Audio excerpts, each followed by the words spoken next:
అస్సలాముఅలైకుం. Hello everyone, ఎలా ఉన్నారండి అందరూ? Welcome to JICA trades. ఈ రోజు నేను ఒక బ్రేక్ఫాస్ట్ చట్నీని చెప్పబోతున్నాను. ఇది చేసుకోవడం చాలా సింపుల్ అండి అండ్ చాలా టేస్టీగా కూడా ఉంటుంది.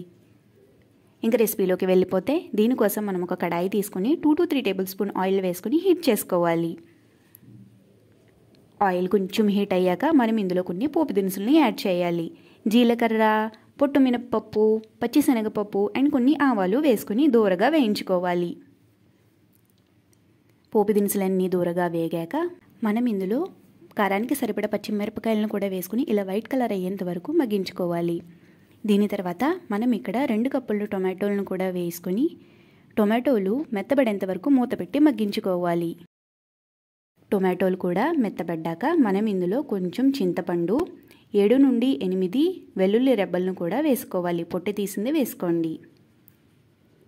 దీని తర్వాత మనం కరివేపాకుని, కొత్తిమీరని, కొంచెం పసుపు అండ్ కొంచెం సాల్ట్ వేసి కొత్తిమీర మగ్గేంత వరకు కుక్ చేసుకోవాలి. కరివేపాకు కొంచెం ఎక్కువే వేసుకోండి, ఎందుకంటే మనకి చట్నీలో కరివేపాకు ఉంటే చాలా బాగుంటుంది.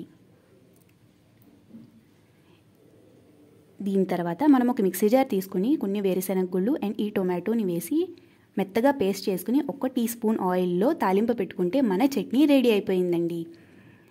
ఈ పచ్చడి చాలా లైట్గా ఉంటుంది, ఫైబర్ రిచ్ అండ్ చాలా త్వరగా కూడా డైజెస్ట్ అయిపోతుంది, ఎందుకంటే మనం తక్కువ ఆయిల్తో చేసాం కాబట్టి. ఇది ఇడ్లీ, దోశ, ఉప్మా, ఊతప్పం ఎందులో కన్నా పర్ఫెక్ట్గా ఉంటుందండి. మీరు ఈ రెసిపీని తప్పకుండా ట్రై చేయండి. ఎలా కుదిరిందో కింద నాకు కమెంట్ సెక్షన్లో తెలియచేయండి.